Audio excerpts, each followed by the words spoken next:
peux nous dire ce que c'est que la religion pour toi? Je sais pas, les musulmans, comme ça. Il y a catholique, il y a juif, il y a... Vous voyez quoi? Pour moi, c'est des fêtes qu'on fait. Les religions, il y en a plusieurs. Il y a toutes les religions, quoi. Dans le vaste débat qui a pour sujet la religion et l'école, on ne sait pas vraiment très bien s'il faut que l'école intègre cette branche au même titre qu'un autre enseignement, et si oui, dans le primaire, le secondaire ou le lycée. Alors il y a les cantons comme Genève qui s'en tiennent à un régime de stricte séparation, en invoquant par exemple cet argument. Il faut distinguer entre ce qu'on sait et ce qu'on croit. Dans une école, on parle de ce qu'on sait, et puis on peut parler aussi de ce que croient les gens, parce qu'on le sait, mais on en parle avec une certaine distance. On ne va pas dire « Jésus naît il y a plus de 2000 ans à Bethléem », alors qu'on ne sait pas du tout s'il est simplement né. La plupart des autres cantons n'ont pas adopté un point de vue aussi massif et critique. La religion a sa place à l'école, mais son impact est parfois considérablement réduit. Les parents, maintenant, donnent plus facilement d'autorisation à leur enfant de ne pas fréquenter ses cours. Alors on a des situations qui n'étaient pas du tout admissibles, où en dernière heure de la matinée ou de l'après-midi, il n'y avait plus que 6 élèves sur 25. À l'heure où religion s'écrit désormais au pluriel, à l'école plus encore que dans la société, le Parlement jurassien vient tout juste de soulever une question supplémentaire en votant, après un débat acharné, un nouvel article dans la loi scolaire privilégiant le christianisme. En votant d'une courte majorité, finalement d'avoir ce texte avec un accent particulier sur l'histoire du christianisme, eh bien, le Parlement jurassien a voulu mettre noir sur blanc dans la loi que l'enseignant doit privilégier l'enseignement de cette histoire. Les religions au banc de l'école, bannies ou assises, c'est tout un programme que Dieu sait quoi vous propose aujourd'hui. Bonjour, heureux de vous accueillir pour l'avant-dernière édition de Dieu sait quoi. Donc nous allons parler, vous venez de le voir et de l'entendre, de l'enseignement de la religion à l'école.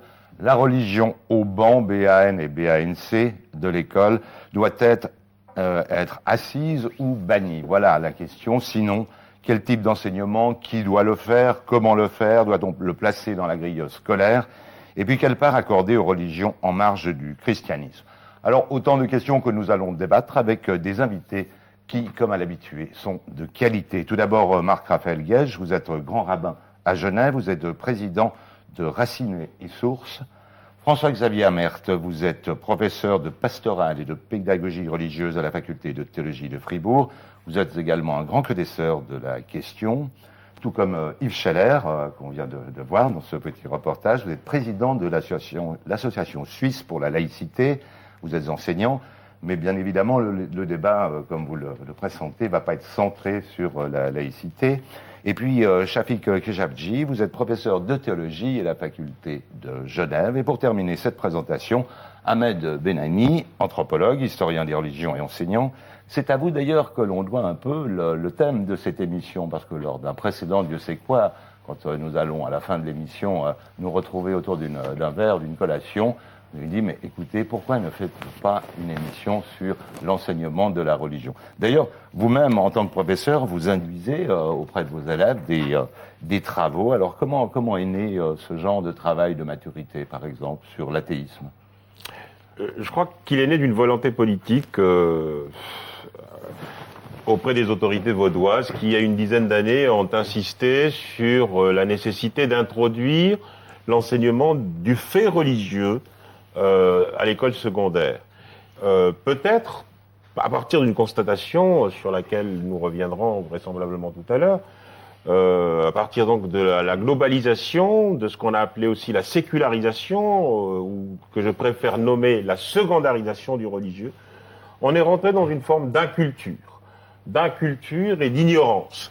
Alors, si l'inculture scientifique ou artistique fait partie d'une chose courante, on doit dire que la culture religieuse et même la culture de l'athéisme font partie de la culture tout court. Alors, dans ce sens-là, nous sommes mis au travail, un groupe d'enseignants, de chercheurs, pour imaginer quelques axes pour introduire ce fait religieux à l'école. Et ça s'est présenté sous une forme très concrète, je devrais dire, qui emprunte à plusieurs enseignements, c'est-à-dire une approche interdisciplinaire, dans la mesure où l'on s'est accordé à dire que tout fait religieux est en même temps un fait social, politique, économique, etc., etc.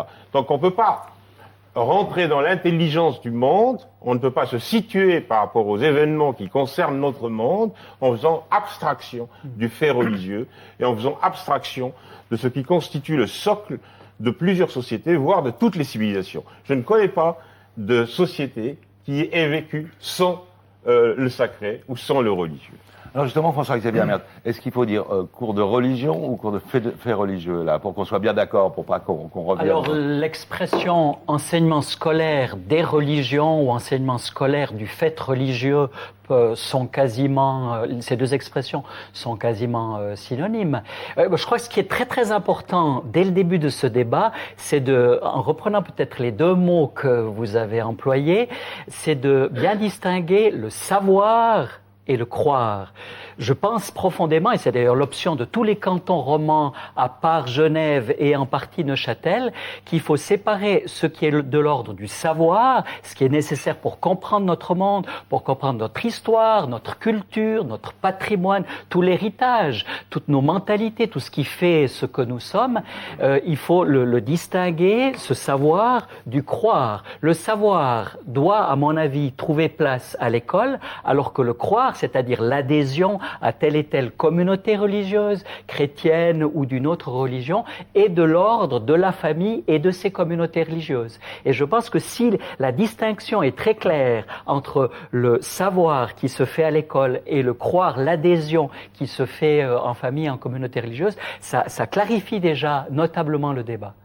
Chafik Kejavji, en tant que professeur en faculté, vous avez ce même avis? Tout à fait, dans le sens, lorsqu'on parle du religieux, ça suscite toutes sortes de questions et c'est complexe. C'est pour ça, je crois que c'est très utile dès le départ, au fond, de clarifier qu'est-ce que nous entendons par expérience religieuse ou enseignement religieux. Et c'est là qu'il y a beaucoup de confusion. Lorsqu'on dit enseignement religieux, on pourrait croire que l'enseignement en tant que tel est religieux. Et c'est pour cela qu'il y a beaucoup de personnes qui ont une sensibilité laïque qui disent on ne veut plus d'enseignement religieux dans les écoles. Si c'est un enseignement sur les religions, eh bien, on saisit déjà une différence. Pour reprendre vos catégories, il y a le savoir, le croire et le savoir sur le croire. Je m'explique. Si on doit enseigner dans une école, Jésus est ressuscité, c'est de l'ordre d'une confession. C'est quelque chose de la catéchèse. Un musulman, un athée ne pourra jamais être d'accord avec ça. Si on dit les chrétiens croient que Jésus est ressuscité, que l'on soit juif, musulman, athée ou bouddhiste, on peut reconnaître que c'est une conviction fondamentale. Et là, cette distinction entre une conviction qui est forte et qui est de l'ordre de l'adhésion intérieure et un savoir sur ces convictions qu'on peut transmettre dans une école, cette distinction, elle est très fondamentale, sans quoi on est dans une confusion. Donc il y a la dimension catéchétique, ce qu'on peut transmettre dans une communauté religieuse, et il y a ce que l'on peut apprendre par la science des religions, l'histoire des religions, une connaissance sur les phénomènes religieux qu'on peut essayer de transmettre dans une école. Yves Scheller, alors là, vous êtes mal pris parce que vous n'en voulez pas de cet enseignement. Alors, oui, alors nous ne voulons pas dans notre association, mais pour des raisons simples. Je dois ajouter un petit bémol à ce qu'a dit M. Kejavji. Les laïcs ne sont pas ceux qui sont totalement opposés aux religieux. Je crois qu'il faut, je m'égosille à le dire, je dois sans cesse, je ne suis pas là pour représenter plus particulièrement les athées. On peut être laïque et croyant. La laïcité défend la liberté de conscience et on défend aussi donc, le droit de croire, au même titre que le droit de ne pas croire ou de changer d'avis. Donc voilà, je crois que c'est toujours utile de le préciser parce que ça nous colle au basque fortement depuis toujours. Cela dit, nous sommes effectivement plutôt opposés à de tels cours pour plusieurs raisons. D'abord, il nous semble qu'on réduit tout au religieux. Est-ce qu'on peut dire que, étant entendu que la religion existe dans toutes les civilisations, est-ce qu'on peut réduire une civilisation à ses seuls aspects religieux ou même à ses seuls aspects chrétiens, puisqu'on est en train d'assister à un retour à une sorte de, comment dire, de nationalisme comme au Jura, par exemple. On veut se rassurer en revenant sur nos racines chrétiennes. J'aimerais quand même rappeler que nous avons été marqués par plusieurs millénaires ou siècles d'Antiquité, nous avons été marqués par la Renaissance avec l'humanisme, nous avons été marqués par le siècle des Lumières avec la réhabilitation de la nature et la défense de la raison. Même la préhistoire fait partie de notre héritage culturel, mais non, la seule chose qu'on veut voir, c'est la sacro-sainte religion, et au milieu de cette religion, bien sûr, chez nous, le ou les christianismes. Il y a là quelque chose... Vous sous-entendez les monothéismes? Oui, les monothéismes. D'accord, oui, parce que quand vous citez finalement nous. la préhistoire, quand vous citez les sociétés de l'Antiquité, vous parlez du sacré. Je parle et du ce sacré en sacré général. a été transculturel, transsocial, transhistorique. Tout à fait, mais le vous en prenez plus au monothéisme dans nos sociétés, à la prégnance des monothéismes, si j'entends bien. J'ai commencé à trembler quand vous avez utilisé le terme, M. Béani, de socle. Oui. Parce que, alors le coup du socle, c'est régulier, hein, on nous le fait. Je veux dire, il y a carrément une sorte de réaction xénophobe. Il y aurait un socle chrétien sur lequel nous serions exclusivement assis. Je m'excuse. Il est évident que le christianisme a joué son rôle dans notre histoire, et d'ailleurs pas seulement en Occident, mais il n'y a pas que le christianisme, et il n'y a pas que le, comme on dit, fait religieux. C'est un terme qui mériterait d'être discuté, parce que ça place la religion comme étant une espèce de fatalité dont on ne peut pas sortir, alors que nous sommes dans des sociétés, justement, dans lesquelles, à la suite de longues luttes qu'il a fallu mener contre les églises, nous pouvons vivre aujourd'hui de façon parfaitement normale et même morale en nous passant de Dieu. Hein, je ne dis pas ça pour défendre plus particulièrement les athées, puisque je défends aussi le droit de croire, mais en l'occurrence, c'est bien de ça qu'il faut parler. Voilà, on va passer, pour finir ce tour de table, à Marc-Raphaël Guedj. Monsieur le rabbin, vous alors votre avis sur la question? Mon avis n'est pas très arrêté en vérité, et je crois que avant de se prononcer, il faut se poser la question, mais pourquoi enseigner le fait religieux à l'école? Quelle serait la fonction de cet enseignement? À quel besoin il répond? Alors, on a entendu l'avis de M. Benani, que je crois que c'est un peu Régis Debray qui pense aussi cela, que il y a un fond religieux conscient ou inconscient dans nos cultures, et il faut en être réapproprier cette conscience-là pour comprendre divers éléments de la culture. Donc ça serait une dimension culturelle. Je crois qu'il y a une autre dimension qui n'est pas moins importante, qui est de rendre conscients nos enfants de la singularité religieuse des autres religions. Et donc sortir de nos intégrismes, de nos crispations identitaires, et donc préparer nos sociétés à un dialogue interreligieux. Ça serait la deuxième fonction. Maintenant, comment le faire? J'ai discuté aujourd'hui même avec un ami pasteur qui me disait lorsque l'on enseigne le protestantisme dans les écoles par des personnes non habilitées, j'ai souvent remarqué qu'il y avait des inexactitudes criantes, et je ne veux pas me reconnaître dans cet enseignement-là. Oui, ça, on va revenir en deuxième partie. Et on a le même type de problème avec l'islam et sûrement le judaïsme. Donc, enseigner la religion, la spiritualité religieuse à l'école par des personnes qui ne le vivent pas, ça pose problème. N'enseigner que la dimension sociale, historique des religions, c'est désincarner la religion. Alors que faire? Y a-t-il une voie médiane? Et je crois que la voie médiane, vous y avez fait allusion, qui est non pas enseigner le croire, mais enseigner la singularité religieuse des autres. Comment un chrétien vit sa religiosité? Comment un musulman? Comment un soufi vit sa religiosité par rapport à un sunnite, etc. C'est-à-dire, je pars de Lévinas. Lévinas insiste énormément sur la reconnaissance de l'altérité. Comment m'incliner devant le visage de l'autre si je ne connais pas sa sensibilité la plus intérieure? Et donc, il y a peut-être une piste à explorer qui serait de comprendre la sensibilité de l'autre tout en me gardant, tout en préservant ma propre sensibilité. Et là, je crois qu'un athée, une personne qui ne partage pas du tout le croire, a tout intérêt à saisir les diverses sensibilités qui constituent notre société. Cette dimension de l'altérité que soulève M. Guedj est extrêmement importante. Hein. Elle induit aussi la problématique de la tolérance, de la coexistence, de la citoyenneté, enfin toute une série de dimensions de l'être ensemble, comme vous le dites. Mais on pourrait revenir sur comment concilier ces deux aspects. C'est précisément en admettant le fractionnement. Lorsqu'on dit l'enseignement du fait religieux, on ne s'en tient pas au fait théologique, hein, qui est le problème des théologiens, ni à la philosophie des religions, qui est le problème des philosophes des religions, ni à la psychologie ou à la psychiatrie des religions, mais à une approche à la fois historique, anthropologique, culturelle, qui tient compte précisément de cette diversité, de cette dimension comparative et de l'acceptation de l'autre. Alors, nous avons des conditions, évidemment. qui permettent ou qui ne permettent pas cela. Dans des pays totalitaires, dans des pays où évidemment on proclame telle religion d'État, ou qu'on dise, comme un temps la philosophie l'a proclamé, la mort de Dieu, alors que notre époque serait plutôt celle du retour de Dieu, il y a les autres sociétés, les sociétés qui sont passées par le rationalisme, par la sécularisation, par les guerres même de religion, pour arriver à une société plurielle où les sensibilités coexistent et peuvent dialoguer, grâce à l'état de droit, grâce à la paix confessionnelle précisément. Et c'est vers cela que cet enseignement devrait tendre, vers cet apprentissage. C'est l'éveil à la citoyenneté, à l'acceptation de l'autre, à la tolérance et à la connaissance. Voilà dans ce sens, pour éviter justement cette espèce d'antagonisme qui pourrait naître entre savoir et croire. L'un n'exclut pas l'autre, hein, et l'un n'est pas exclusif de l'autre. François-Xavier. Il y a beaucoup de choses qui sont dites et qui vont dans différents sens.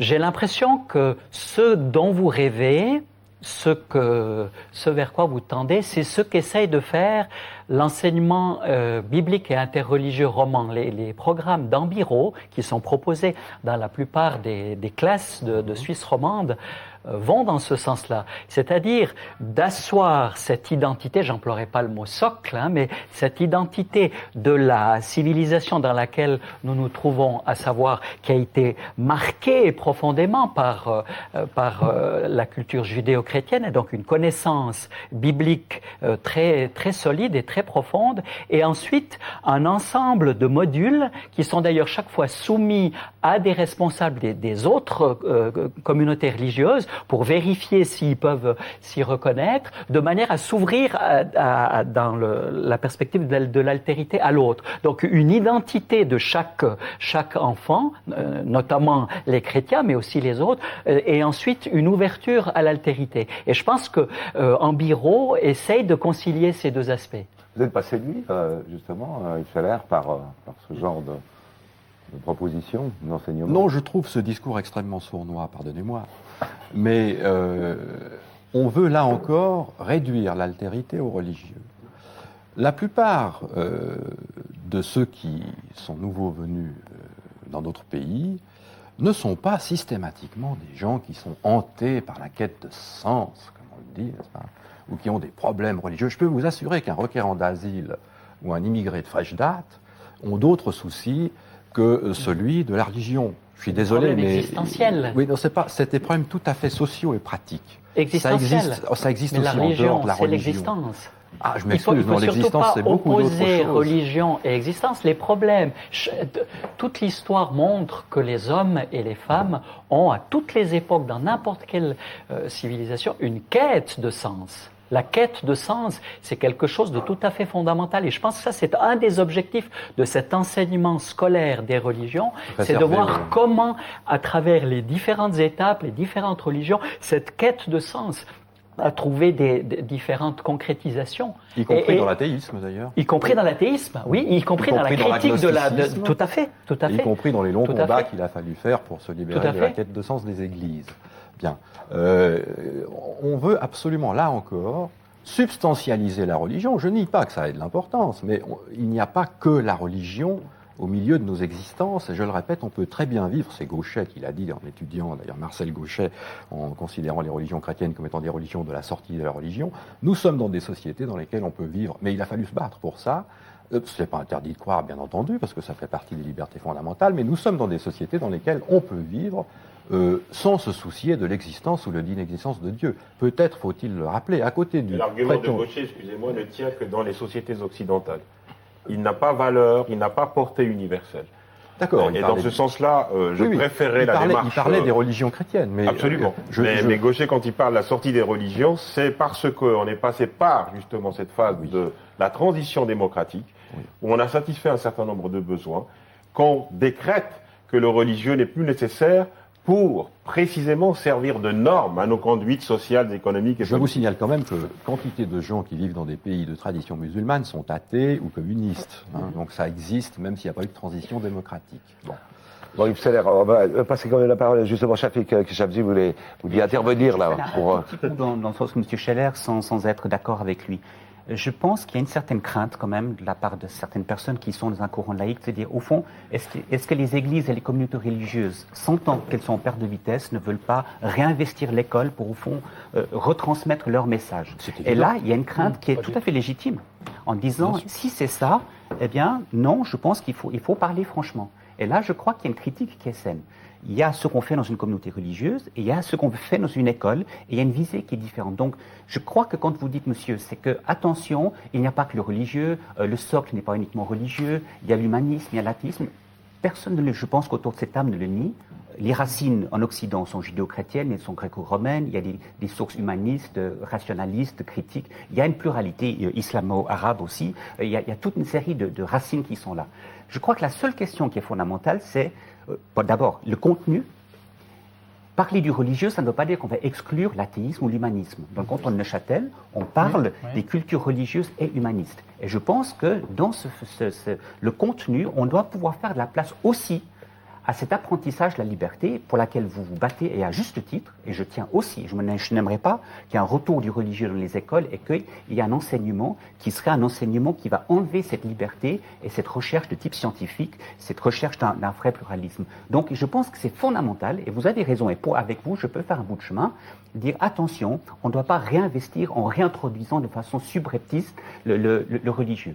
Et j'aimerais juste, pour clarifier un peu, je trouve qu'il y a une réflexion de Paul Ricoeur qui est très intéressante. Il dit il y a deux sortes de laïcité. Il y a une laïcité qui est une sorte de laïcité d'exclusion. C'est-à-dire on exclut des questions religieuses. Il y a une laïcité de type d'abstention, et c'est le rôle de l'État. L'État doit avoir une certaine abstention. Ne pas orienter une communauté par rapport à une autre en disant voilà, on va privilégier. Mais, dit-il, dans la société civile, il y a une laïcité de confrontation. C'est-à-dire qu'on doit apprendre à vivre avec des points de vue différents. Il y a des croyants, il y a des non-croyants, il y a des juifs, des musulmans, toutes sortes de juifs, toutes sortes de musulmans, toutes sortes de visions du monde. Et la société civile doit favoriser le débat public, donc ce qu'il appelle une laïcité de confrontation. Et dit Ricoeur, et je crois que c'est très intéressant, au fond, l'école est prise entre deux. Il y a cette laïcité d'abstention qu'elle doit protéger, c'est-à-dire qu'il n'y ait pas un retour du religieux qui prédomine, mais en même temps, toutes les questions qui sont là dans une société doivent aussi trouver un lieu de débat pour apprendre à vivre ensemble. Et c'est la raison pour laquelle il y a une tension qui est légitime, et je crois qu'il faut tenir compte des diversités des cantons. Genève, ce n'est pas toute la Suisse romande et ce n'est pas toute l'Europe, donc il y a des diversités, il y a des évolutions. Le Valais, qui a un arrière-fond très catholique, le canton de Vaud qui a un partage plus en protestant et catholique et une pluralité religieuse, Genève qui a une autre histoire. On doit chaque fois vivre justement, alors on va aborder intégrer justement la cette question diversité. de l'enseignement tout en revenant bien sûr à vos positions. Je vous propose de regarder le second reportage. Qui doit donc enseigner la religion et qu'enseigner justement? Parmi les questions sensibles qui reviennent fréquemment, qui doit assumer l'enseignement de la religion? Autrement dit, peut-on vraiment parler d'une religion qu'on ne pratique pas? Mais dès lors, comme on ne peut pas pratiquer toutes les religions en même temps, ne risque-t-on pas d'être tendancieux? On n'a pas peur, on demande juste qu'il y ait une démarche logique, parce que là on baigne en plein équivoque. On ne peut pas demander à un catholique diplômé de l'Église de parler de Mohamed comme s'il parlait de Jésus. Je trouve ça un petit peu illogique. Donc pour qu'il n'y ait pas de suspicion, pour que ce contrat soit honoré, il faut que les parents soient tranquilles quand ils sont chez eux, en ayant la certitude que leurs enfants suivent un enseignement laïque et qui ne soit pas orienté. Mais au-delà de ce soupçon, comment susciter l'intérêt de l'élève? Nombre de parents ont parfois le sentiment que l'enseignement religieux a beaucoup de mal à empoigner vraiment la matière religieuse. Alors pendant les cours d'histoire biblique, vous faites quoi en fait? On écrit, puis on fait des mots croisés, puis voilà. Et c'est bien? Bof. Rendre cette matière captivante n'est pas le moindre des défis. Les programmes existent, encore faut-il savoir les habiter et les investir dans le sens de l'intérêt des élèves. Un domaine où la nécessité d'une formation adéquate se fait de plus en plus sentir. Alors oui, qui doit le faire, cet enseignement? Comment le faire, Marc-Raphaël Guetsch? Oui, je voudrais, avant de réagir à cette question directement, revenir en amont pour justement éclairer la question. J'ai été gêné par quelques expressions qui ont été citées lors du débat précédent. Si on enseigne la religion à l'école pour asseoir l'identité des enfants, à mon avis, ça n'est pas le lieu. Le lieu, c'est les catéchèses. C'est le centre islamique pour les musulmans, le Talmud Torah pour les juifs, etc. Les familles aussi. Les familles. Oui, voilà. Donc il ne s'agit pas d'asseoir nos identités. Nos identités doivent être formées ailleurs. L'école n'est pas là pour cela. Ça, c'est un point. Le deuxième point, et c'est la critique de la quête de sens que vous formuliez vous-même. Je crois que toutes les sociétés sont traversées par une quête de sens. À la quête de sens, il peut y avoir des réponses religieuses, il peut y avoir des réponses humanistes, des réponses philosophiques, mais cette quête de sens, justement, est le lieu de la confrontation. Et là, je suis tout à fait d'accord avec M. Keshachvi quand il dit qu'il y a cette laïcité de confrontation devrait trouver sa place à l'école. Et je ne m'arrête pas à ce que vous préconisez quand vous préconisez simplement la dimension anthropologique, sociologique, historique de la spiritualité religieuse. Je crois qu'il y a vraiment une spiritualité... Non, pour accéder à cela, pour accéder à l'intelligence du monde. Oui, mais ça n'est pas le seul moyen, et je pense qu'il y a aussi une dimension mystique, une dimension intérieure, mais il y a une différence, comme vous le disiez tout à l'heure, de dire Jésus il y a eu la résurrection de Jésus, ou de dire les catholiques, les chrétiens croient à la résurrection de Jésus, et voilà ce que ça veut dire spirituellement, philosophiquement pour eux. Donc, un autre point. Je crois que l'enseignement des différentes spiritualités, je préfère le mot spiritualité d'ailleurs, dans les écoles est important parce que il s'agirait aussi d'apprendre à conjuguer les valeurs de différentes façons. Il y a les valeurs humanistes, il y a des valeurs spirituelles, il y a la dimension transcendante dans les valeurs, il y a des dimensions de sagesse. Moi-même, au niveau de la Fondation Racines et Sources, que je préside ici à Genève, j'enseigne la sagesse, la dimension universelle de la sagesse juive. Et je dis toujours aux gens qui assistent à mes cours, je ne donne pas des cours de judaïsme. Si vous voulez apprendre le judaïsme, allez ailleurs. Mais il y a une dimension universelle, il y a une sagesse, que chacun garde sa religion, mais partageons nos sagesses. Or, imaginons que dans les écoles, il y ait des cours sur la sagesse juive, la sagesse chrétienne, la sagesse musulmane, la sagesse bouddhiste, la sagesse humaniste. Et là, il y aurait une ouverture du débat, et il ne s'agirait pas d'asseoir nos identités réciproques. Et tous les débats qui ont lieu, et justement, je reviens au débat maintenant que vous posez, tous les débats, qui va enseigner? S'il s'agit d'asseoir nos identités, alors il faut que ce soit un prêtre, un curé, un pasteur, un imam, un rabbin, qui viennent enseigner. Si par contre il s'agit de répondre à une quête de sens, à une dimension de sagesse, etc., là, il y a une pluralité, il y a une possibilité beaucoup plus large. Bien entendu, il faudrait former des personnes pour cela. Alors justement, là, on a besoin d'une formation. En principe, dans la plupart des cantons, en primaire, ceux qui sont porteurs de cet enseignement, puisque c'est un programme d'État, il ne s'agit pas que les églises réinvestissent l'école, mais pour que l'école soit ce lieu de débat et de laïcité, de confrontation, comme vous disiez, c'est l'État qui assume ce programme d'enseignement scolaire des religions. En principe, c'est le titulaire de la classe qui donne ce cours.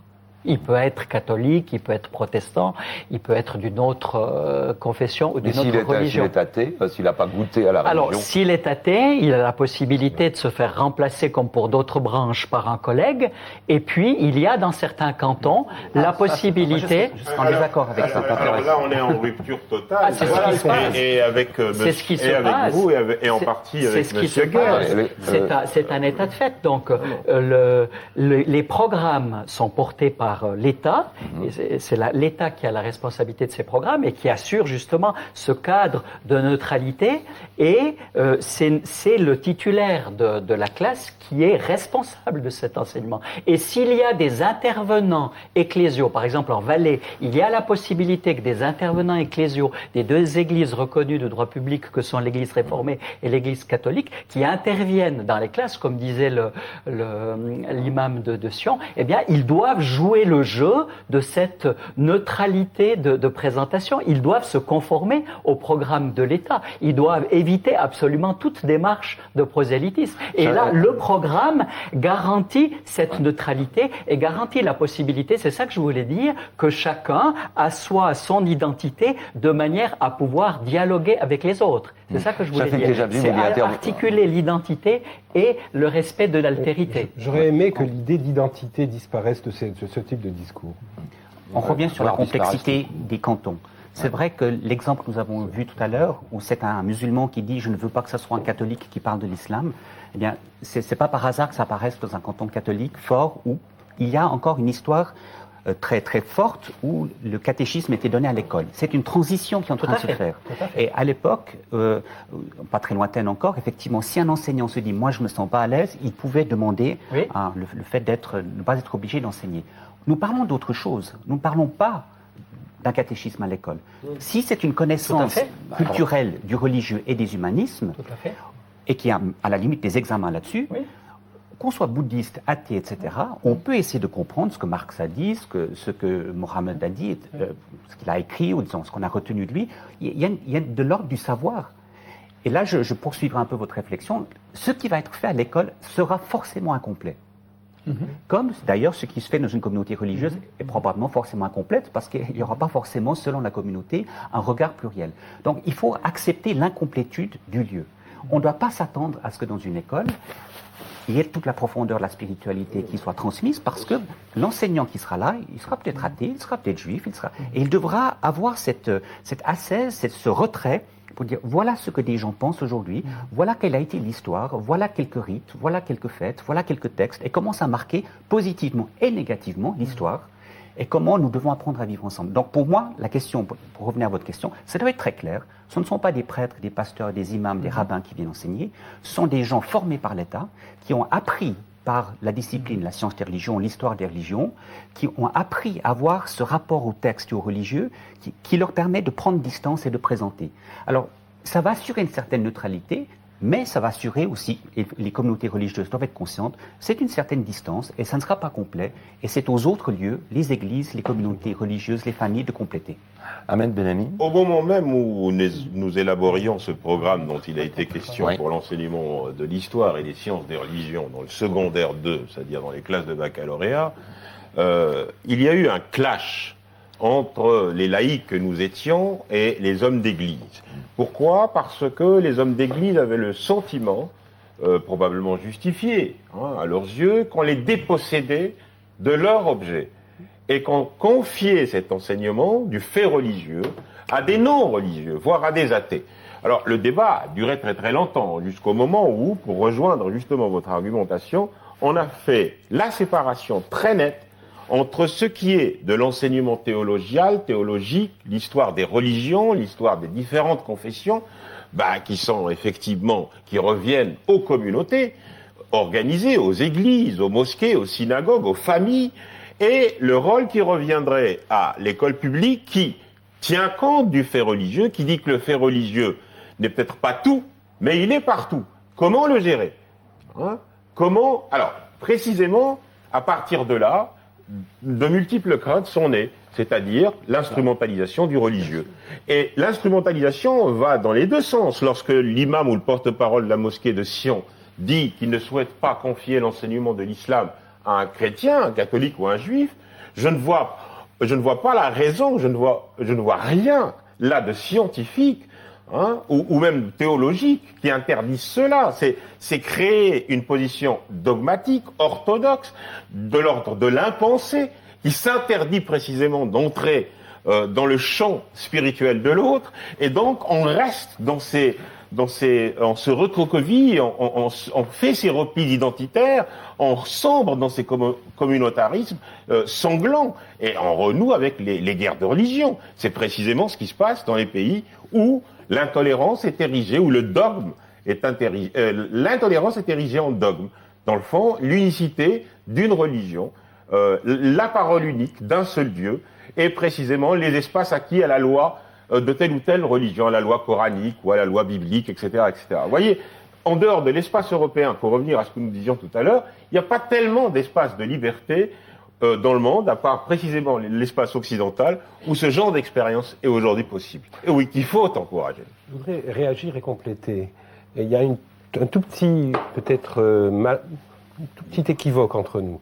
Et quand vous dites que le théologique, la philosophie des religions, etc., se fait déjà dans les communautés religieuses, permettez-moi de vous le dire qu'elle se fait très mal. Je suis presque d'accord avec Attendez, vous, attendez, à mais tel laissez-moi point terminer, qu'on- laissez-moi terminer. oui, je vous laisse terminer, mais je vais abonder dans votre sens. Parce que on est dans le croire et on est dans une certaine caricature de la philosophie religieuse et de la théologie religieuse. Alors, or, il me semble très important de ne pas séparer l'aspect anthropologique, sociologique et historique d'une part, de l'aspect philosophique et théologique d'autre part. Parce que vous vous adressez à des élèves de terminale qui sont en fin de scolarité. Ces élèves font des cours de philosophie. Ça serait fantastique qu'ils voient en quoi Averroès, Maïmonide, etc. Ont répondu aux questions philosophiques de leur génération. Et donc, cette dimension-là, cette dimension spirituelle, théologique et philosophique, elle nous apprend la sensibilité de l'autre, sans sombrer dans un discours sur la foi. Et c'est pour cela que je m'opposais à l'idée d'asseoir nos identités dans les écoles. On assoit nos identités dans les synagogues, dans les églises, dans les mosquées. Maintenant, dans les écoles, on apprend surtout sur l'identité de l'autre. On apprend surtout sur la singularité de l'autre. On apprend surtout comment l'autre a répondu aux mêmes questions, les questions de sens qui me traversent et qui le traversent, quelles ont été ses réponses singulières. On apprend à l'école déjà sa propre identité, parce que la transmission des connaissances nécessaires pour se situer dans le monde et par rapport à sa propre tradition doit aussi se faire à l'école. Ça fait partie des connaissances indispensables pour pouvoir comprendre. Alors, les églises font c'est un discours qui continue de respecter la complémentarité, puisque l'enseignement à l'école n'est pas complet. La complémentarité entre ce que donne l'école, c'est-à-dire un certain nombre de connaissances, y compris pour l'identité judéo-chrétienne qui a façonné en partie, pas totalement, mais en partie notre société, et de connaître ainsi l'identité des autres. Mais on ne peut pas connaître l'identité des autres si on ne connaît pas sa propre identité. Alors la complémentarité avec le chemin de foi et l'adhésion personnelle, à ce moment-là, c'est de l'ordre du croire qui se fait dans les familles, dans les paroisses et dans les communautés. Et c'est seulement s'il y a cette complémentarité que ça peut se faire. C'est ça que j'entends par connaissance. Si on regarde en Biro, les 3/4 du programme, c'est la connaissance de la trame biblique qui a marqué l'art, qui a marqué l'architecture, qui a marqué le droit, qui a marqué nos institutions, toute notre civilisation. Yves Salaire. Alors, on l'apprend comme un fait de culture. Si c'est comme un fait de culture, oui. Mais si c'est pour ça forme notre identité. Oui, alors il faudra redéfinir le mot identité. Je ne parle pas d'identitarisme, mon identité de personne. Attendez, monsieur Bellani, laissons parler Yves Salaire. C'est que le terme. Les spectateurs entendent. Je voulais faire état d'une convergence avec le rabbin Guedj. Les laïcs sont là pour assurer la concorde. Contrairement aux églises qui ne voient l'heure qu'à leur propre horloge, c'est un peu ça le danger d'ailleurs quand on veut savoir qui doit enseigner. Parce que chacun voudrait enseigner sa propre religion à condition bien entendu d'être un ressortissant, si je puis dire, de cette religion. J'ai entendu votre concurrent, monsieur Guedj, monsieur Garay, le rabbin Garay, dire une fois, ce serait... C'est pas mon concurrent, c'est mon collègue. Je plaisante, je vous tagnasse un peu. Je l'ai entendu dire, après tout, si c'est les profs de maths qui enseignent les maths, il faudrait que ce soit des rabbins qui enseignent la religion juive, des imams qui... Le danger est là. Et c'est précisément ce à quoi est destiné ce genre de cours. Vous oubliez de préciser, monsieur Amert, que dans les cours neutres d'État dont vous parlez, il s'agit tout simplement d'États qui ne sont pas laïques et dans lesquels il y a des églises reconnues. Donc c'est tout sauf neutre. En Biro, qui est l'enseignement biblique, et interreligieux. Et interreligieux, oui, on joue sur les mots. Ah non, pas du tout. Pas du tout. Il y a la présentation de l'islam, du bouddhisme, c'est une forme des autres religions. de catéchisme. Pas du tout. Alors qu'il y ait ça dans les cantons non laïcs, pas de problème. Pas du tout. C'est le droit en vertu du principe de subsidiarité. Ce sont les différents cantons qui règlent leurs relations avec les églises. Mais dans le canton de Genève et dans le canton de Neuchâtel, dans le canton de Neuchâtel, on pourra en parler. D'ailleurs, il y a un enseignant qui est parfaitement laïque et qui prend en compte, y compris les religions non chrétiennes, y compris l'athéisme. On a beaucoup utilisé ça en disant, voyez, même à Neuchâtel, ben non, à Neuchâtel, on parle aussi de l'athéisme, et d'autre part, ce sont des profs d'histoire qui avaient perdu une heure, qui se sont arrangés syndicalement pour la récupérer. Bon, il y a toutes sortes de petits grunuages derrière. Mais ce qui est terrible, je reviens à la convergence dont je parlais tout à l'heure, c'est effectivement cette notion tellement répétée d'identité. Oui. Moi, je me demande, d'abord, l'identité, c'est pas quelque chose de figé qu'on reçoit, et si c'est ça, c'est une prison. Alors, libérons-nous des identités. Il y a cet autre terme atroce qui est appartenance, qu'on utilise comme ça sans y réfléchir. Eh bien, nous, laïcs, nous prétendons que nous n'appartenons individuellement qu'à nous-mêmes. Alors que nous ayons des identités, une histoire, oui, une histoire qui est critique, qui n'est pas toujours très belle à regarder de près. Hein, et alors, donc l'école n'est pas là pour enseigner l'identité. Si c'est ça, j'aurais de gros doutes sur mon métier. L'école est là pour apprendre le regard critique sur l'identité et sur l'histoire. Oui, et non seulement sur l'histoire. Alors, je n'ai pas à dire, étant donné que nous sommes contre de tels cours, je n'ai pas à dire qui doit enseigner. Oui, oui. Hein, je pense qu'il ne doit pas y en avoir. Cela dit, il est évident qu'il est difficile dans un cours d'histoire de ne pas parler de la religion quand on parle des guerres de religion, par exemple. Donc, il est clair qu'on ne va pas bannir la religion de l'école. On en parle comme d'autres phénomènes. Il s'agit peut-être d'exclure, et le mot est peut-être violent, mais il est juste, les hommes d'église de cette charge-là. En tout cas de l'enseignement tel qu'on l'a défini, en tant que histoire et science des religions. Et lorsque vous soulevez la problématique de l'identité, je ne peux pas être d'accord avec vous parce que cette identité, vous la fondez essentiellement, enfin, vous la fondez sur l'essence religieuse. Il n'y a rien d'autre. Il n'y a rien d'autre. Et M. Gelsch a encore une fois raison lorsqu'il s'en prend aux hommes d'église pour en dénoncer leur incurie, leur incompétence, les gestionnaires du savoir aujourd'hui, du sacré, pardon, font que les lieux de culte sont désertés et que la religion marque un recul considérable de manière transversale. Il ne s'agit pas de désigner une religion en propre et qu'il n'y a que les agitateurs, que les pubertaires de la pensée, que ceux qui veulent précisément instrumentaliser à des fins politiques le religieux qui apparaissent à l'avant-scène. Les hommes de science sont pratiquement exclus.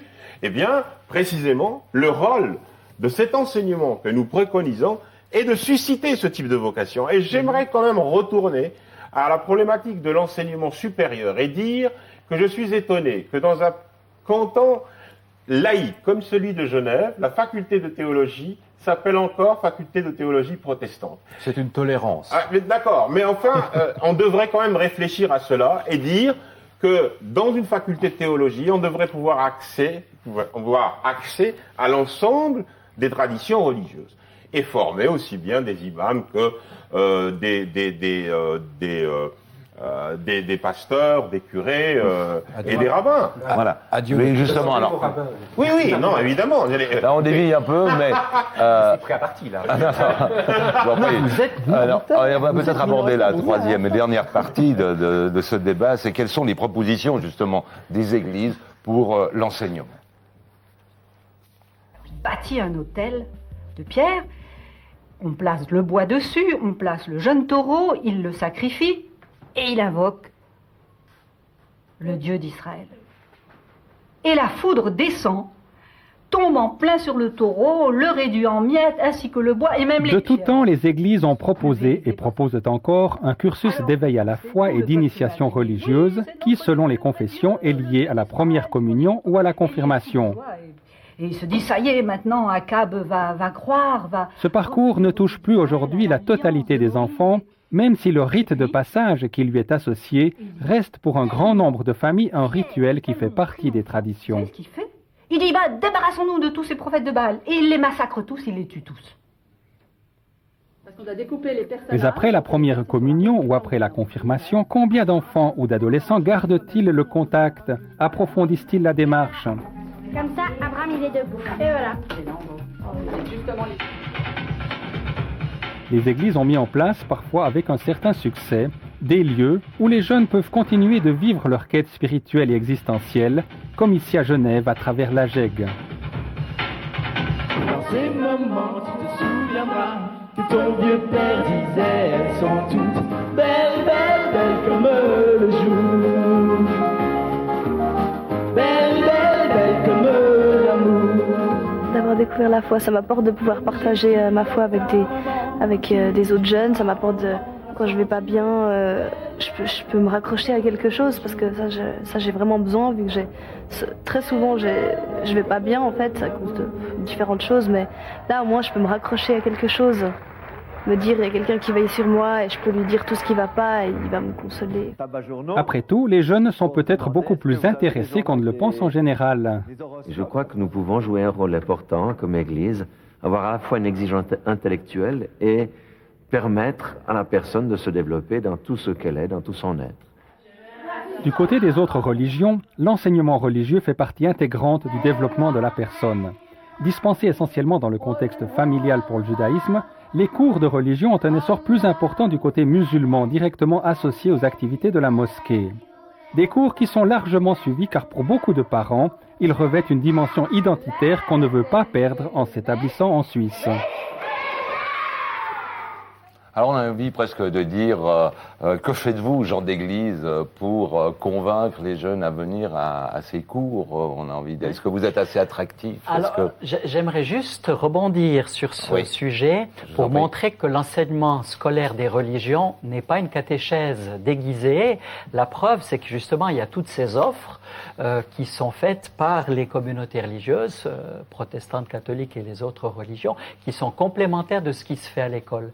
Et donc, l'adhésion personnelle et communautaire se fait dans ce contexte-là. Alors, un grand avantage dans cette transition dont vous parliez tout à l'heure, qui se passe dans le canton du Jura, dans le canton de Fribourg, dans le canton du Valais, qui était effectivement traditionnellement marqué par le catholicisme, eh bien, l'avantage, c'est que ceux qui participent aux offres des paroisses, qui reçoivent les sacrements, ne le font plus selon un système automatique, parce qu'ils étaient à tel degré scolaire, ils allaient tous recevoir la première communion à la confirmation, mais ceux qui le font par choix, en dialogue avec leurs parents, par une initiative personnelle, dont on espère toujours qu'elle se poursuive et qu'elle porte du fruit et qu'elle dure. Mais le grand changement, et je trouve que c'est vraiment un plus par rapport au système antérieur, c'est que les jeunes qui font les démarches sacramentelles, les démarches de foi, sont vraiment convaincus et le font totalement librement.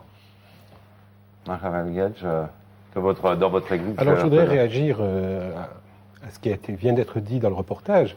Il a été dit que dans le judaïsme, c'est essentiellement dans les familles. Non, ça n'est pas vrai. Il y a bien entendu des cours de formation religieuse dans les communautés. Ça s'appelle le Talmud Torah, l'enseignement de la Torah. Oui, mais l'importance de la famille, comme pour un catholique... C'est évident, c'est évident. Je ne remets pas en question la famille est centrale. Mais il y a aussi des cours, bien entendu, organisés par les communautés. Mais ces cours, en général, s'arrêtent à l'âge de la bar mitzvah, c'est-à-dire à l'âge de 13 ans. Et c'est pour ça que je disais qu'à l'âge jusqu'à 13 ans, on ne peut pas enseigner la théologie. Et donc, l'école peut ensuite suppléer à ce manque en donnant cette dimension culturelle et philosophique de la religion à travers un vaste faisceau et à travers une confrontation intellectuelle entre les sensibilités et les spiritualités religieuses. Mais donc ça serait fini de ces cours comme nous avions quand nous étions enfants de catéchisme ou de dames catéchistes où on ne sait pas quelle formation elles ont reçue, ou ces cours on était presque obligé d'y aller parce qu'il fallait. Il fallait sauver l'âme. Non, mais moi je distinguerais quand même les formations en termes de cycle. Vous venez de signaler la bar mitzvah, donc à la sortie de l'adolescence d'enfant, 13 ans. L'islam fait obligation aux parents de donner les rudiments à partir de 7 ans. Dans la chrétienté, il y a la communion et il y a l'initiation d'enfant après le baptême. Mais il faut quand même avoir un certain nombre de conditions pour maîtriser l'outillage conceptuel, intellectuel, permettant d'intégrer les autres dimensions qui sont justement fondamentales et qui expliquent l'intelligence ou l'inintelligence des sociétés dans lesquelles nous vivons. Et cet apprentissage qui va grosso modo de 18 à 25 ans, pour donner un cycle qui prend en compte, si vous voulez, la fin du secondaire et le supérieur, c'est à ce cycle-là qu'il faut prêter la plus grande attention et réfléchir. Et aujourd'hui, dans des sociétés modernes comme la nôtre, nous vivons encore sur des replis identitaires, sur des phobies, sur des peurs, sur des espèces de neutralité. On a peur d'introduire ce type d'enseignement. Non, même pour les... Écoutez, vous dites laïque et athée, je le suis également. Je ne suis pas athée. Bon, moi je le suis et je le proclame. Je déplore que précisément, même l'outillage pour comprendre l'athéisme n'est pas fourni. Donc on est athée par paresse, on est athée par méconnaissance, et on est dans l'irreligion ou dans la non-religion par ignorance également. Dans la religion aussi, notez bien. Absolument, absolument. Donc, sans entrer dans les débats très compliqués qui vont nous amener à parler de l'ultramonde, etc., enfin, de sauver l'âme, donc il faut faire entrer les gens en religion, comme dirait le pape d'aujourd'hui, il n'y a de salut que dans l'Église catholique, parce que il faut quand même le citer. C'est une déclaration qui n'a pas manqué de vous frapper, j'espère. Eh bien, je crois qu'il faut revenir à un enseignement de type critique, de type distant de la chose théologique, un enseignement qui soit basé sur les disciplines que nous avons signalées tout à l'heure et que nous avons les moyens de mettre en œuvre aujourd'hui dans les structures universitaires et dans nos lycées. Chafik Keshavji, vous adhérez? Oui, je pense que c'est un peu dangereux au fond de poser cette troisième question suite à ce que nous venons de débattre. Parce que la troisième question, c'est vraiment qu'est-ce qui se passe comme expérience religieuse, comme transmission religieuse dans les communautés. C'est un sujet en lui-même. Et là, ça peut créer une certaine confusion en disant, vous voyez, il y a des choses qu'on fait à l'école, et puis au fond, qu'est-ce qu'on fait dans les églises, et puis on risque de confondre. Ce sont deux choses différentes. Cela dit, si on veut répondre à votre question, c'est pluriel et toutes les communautés religieuses essayent de renouveler leur catéchèse, de trouver des nouvelles façons de faire. À Genève, il va bientôt y avoir ces 20 à 30 000 jeunes qui vont venir à Thésée. C'est une façon de transmettre aussi. Donc il y a de multiples manières, il y a des façons créatives d'essayer de transmettre. Mais j'aimerais juste dire, pour revenir peut-être plus au niveau du contenu et de la formation dans les écoles, ce qui me frappe, c'est de voir le nombre d'enseignants aujourd'hui qui nous sollicitent pour des cours. Ce nombre d'enseignants dans les écoles, des directeurs d'école, qui nous sollicitent pour dire on a besoin de savoir comment parler du religieux dans l'école, des humanismes. Il y a une demande extrêmement forte parce que c'est un domaine qui a été mis de côté. Et nous sommes en train de réapprendre de multiples voies, et je crois que c'est ça qui est fondamental, c'est qu'on perçoive cette multiplicité. Je serais un peu moins d'accord avec vous quand vous dites attention, le théologique c'est toujours obtus. Ça dépend ce qu'on entend par théologique. Le théologique peut être extrêmement critique. Donc au niveau universitaire, je pense qu'il y a un travail théologique qui est extrêmement critique. Mais il me semble que c'est important, c'est de voir qu'il y a une demande très forte de la part d'enseignants. Vous ne croyez pas que c'est aidez-nous. un effet de mode en ce moment? On a besoin, là, il y a une jeunesse qui va à Thésée, il y en a une autre qui va marcher, il y a des pèlerinages. Non, c'est pas un effet de mode parce que c'est une nécessité du fait du monde tel qu'il est. Pour comprendre le monde tel qu'il est, il faut avoir ces outils. Et les maîtres qui sont confrontés à des classes multiples, pour faire de ces classes vraiment un laboratoire de débat, ont besoin d'avoir un certain nombre de points de repère. Je constate les mêmes demandes à la faculté de Fribourg. Il y a vraiment une soif, pas par effet de mode, mais par réalisme, pour comprendre la complexité, les nuances et tous les enjeux et tous les défis de notre monde. Oui, Chalère. J'aimerais parler de mon église à moi. Mon église à moi, c'est l'église de la République, c'est l'école. Donc, dans l'école, il est absolument évident qu'en tant que laïcs, nous allons non seulement travailler pour que les cantons qui ne bénéficient pas encore de cette laïcité en jouissent une fois, ce qui supposera effectivement que les cours spécifiquement dédiés aux religions disparaîtraient, et notamment que disparaîtrait l'impôt inique que l'on fait payer, y compris aux athées, pour les communautés religieuses, ce qui est totalement antidémocratique, mais c'est un autre sujet. Et ce que j'aimerais dire, c'est que la laïcité n'est pas là pour réaffirmer l'importance de nos sacro-saintes différences. La laïcité est là et c'est peut-être ça nos vraies racines, c'est celle qu'on a choisie, c'est ça notre vraie identité. L'identité, si elle est quelque chose, elle est une construction. Nous sommes citoyens, Keshavji, Amherd, Benami, Zeneta, Gedge, Scheller, nous sommes en Suisse romande, nous portons des noms qui viennent de partout. Je pense que nous sommes d'excellents citoyens. Bien, c'est ça qui fait nos vraies racines. C'est la volonté de vivre ensemble qui est formée à partir d'un choix politique et juridique, dans lequel la religion joue un rôle variable, mais à mon avis guère important. Même ce qui n'empêche pas qu'elle peut jouer un rôle important. Oui, je vois le rabbin rire, je l'adore. Mais je crois que c'est ça l'important, c'est ça nos vraies racines, c'est notre décision politique de vivre ensemble en tant que citoyens, en dépit de nos dissemblances, parce que la laïcité ne tombe pas du ciel, certainement pas, elle vient simplement du constat que les dogmes religieux sont absolument invincibles jamais il n'y aura de véritable œcuménisme, jamais il n'y aura de point oméga à la Teilhard de Chardin. Les religions, quand elles commencent à faire de la politique, on le voit en particulier au Moyen-Orient, des gens qui se font exploser dans des pizzerias au nom de l'islam. Je ne sais pas si c'est conforme à l'islam, mais je sais que jamais un marxiste ne l'aurait fait. Un marxiste, il serait arrangé pour rester vivant. Les pré-marxistes l'ont fait, les nihilistes. Oui, d'accord, les nihilistes, d'accord, les anarchistes. Ils faisaient exploser les chrétiens et les musulmans. Oui, mais là, c'est pas mais faire exploser les autres, c'est la religion. Mais se faire exploser soi-même, c'est stupide. Bon, alors, ce que je voulais dire, c'est que à l'intérieur d'une école laïque, ce qu'il faut avant tout, tout en parlant des religions, puisque c'est un phénomène de culture qui existe, on ne va pas le nier, c'est d'apprendre l'approche critique de la vie commune, et puis surtout de réaffirmer la citoyenneté. Nous sommes avant tout des citoyens, nous sommes tous dans le même bateau, à partir de là que nous soyons nestoriens, adorateurs de l'oignon, juifs, chrétiens ou pas, on s'en fiche. Il n'y a pas de fiscalité musulmane, il n'y a pas de façon de construire des autoroutes qui soient bouddhistes. Les questions politiques qui se posent à nous sont des questions dans lesquelles la religion ont rarement à voir. Et tant mieux, préservons cette paix. Jean-Jacques Diamert, vous n'êtes pas d'accord là. Je trouve très intéressant ce troisième sujet, les offres des communautés religieuses, pour bien montrer précisément ce que l'école ne fait pas, ce que l'école ne fait plus. Et je trouve la construction de l'émission à cet égard très intelligente, à savoir, à l'école, précisément pour favoriser ce que vous venez de dire, pour favoriser l'être ensemble, le fait de connaître les racines de manière critique, de se les réapproprier et d'avoir ainsi une identité et de s'ouvrir à l'identité de l'autre est un élément fondamental pour la République et c'est un enjeu fondamental de société dans notre monde. Et enlever cet enseignement de l'école, ça serait aller contre l'esprit que vous défendez. Je crois qu'au contraire, c'est un élément essentiel pour pouvoir se connaître et connaître les autres.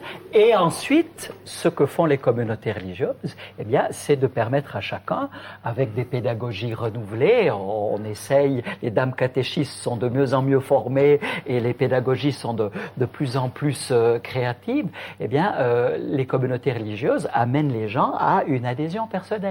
Et la complémentarité des deux, dans l'émission et dans la réalité, est très parlante. Dites une réaction. Il y a une volonté délibérée d'introduire la confusion. Parce que moi, je pense que le marché du religieux ou le marché de la chose religieuse est très florissant. Et ce dont nous discutons aujourd'hui, c'est ce que nous devons faire, ce que nous pouvons faire en tant qu'enseignement du fait religieux dans les différentes structures. Il y a une séparation à faire entre ce qui se passe dans la société, où tout le monde bricole, où le religieux participe d'un bricolage universel aujourd'hui. Et les discours se croisent et se ressemblent et se superposent. Moi, je ne fais pas de distinction entre George Bush, dans le domaine du discours religieux, et un wahhabite de l'Arabie Saoudite. Il y a une superposition absolue. Alors, il ne s'agit pas de cela. C'est pas cela que nous souhaitons introduire à l'école. C'est autre chose. Monsieur Bellamy, dépêchez-vous, puisqu'on va devoir conclure. Bien voilà, je voulais juste faire cette distinction entre le marché du religieux, où chacun bricole sa solution en fonction de son identité, de ce qu'il croit être son histoire, et une approche plus universelle, plus généreuse, plus humaniste, qui tienne en compte de l'importance de l'homme et de son universalité. Donc il faut continuer. Marc Raphaël Gage, vous allez conclure parce qu'il nous reste 1 minute. Je voudrais opposer les deux discours. D'une part, j'entends un discours qui dit l'homme est essentiellement un citoyen dans la dimension juridique, dans la dimension économique, etc. De l'autre côté, j'entends l'identité spirituelle qui fonde l'humain, etc., etc. Et je me dis qu'il doit y avoir une voie médiane. Je donne des cours de pensée et de sagesse et de spiritualité où des athées viennent de façon très régulière, parce que ça féconde un peu leur sens des valeurs. Et je crois que si l'école montrait la sagesse philosophique des spiritualités différentes, ça serait peut-être le meilleur moyen pour lutter contre l'intégrisme, au-delà de l'incantation sur la tolérance qui ne sert à rien, parce que face à des identités fortes, la tolérance ne sert à rien. Il faut au contraire connaître nos racines spirituelles, théologiques, philosophiques, pour nous ouvrir aux autres et nous ouvrir les uns aux autres. Merci, et bien c'est sur ces très belles paroles, c'est sur ces très belles paroles que nous concluons cette émission. Merci à tous de votre participation, de votre chaleur et de votre qualité.